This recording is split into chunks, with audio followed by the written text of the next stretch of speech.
Islam gave a woman economic rights 1,250 years before the Western world. ঢাকায় পা রাখতেই doctor Zakir নায়েককে গ্রেফতার করে ভারতের হাতে দেওয়ার প্রত্যাশা করছে দেশটির পররাষ্ট্র মন্ত্রণালয়। অন্যদিকে বিশ্ববিখ্যাত এই বক্তার আগমনকে ঘিরে উচ্ছ্বাসিত বাংলাদেশিরা।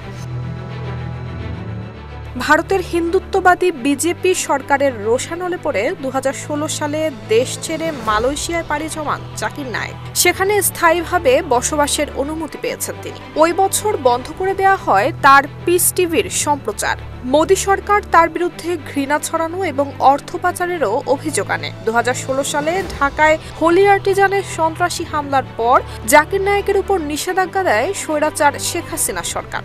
এরপর গত বছর তার পতন হলে আলোচিত এই ইসলামিক বক্তার উপর নিষেধাজ্ঞা শিথিল করা হয়।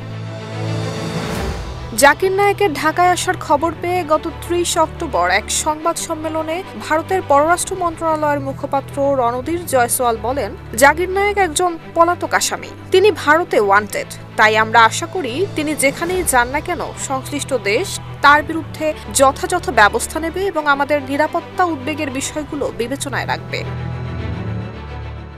আগামী 28 এবং 29 নভেম্বর একটি দাতব্য অনুষ্ঠানে যোগ দিতে ঢাকায় আসার কথা রয়েছে ডক্টর জাকির নায়েকের। স্পার্ক ইভেন্ট ম্যানেজমেন্টের আয়োজনে এই অনুষ্ঠানটির স্থান হতে পারে আগারগাঁও এলাকায়।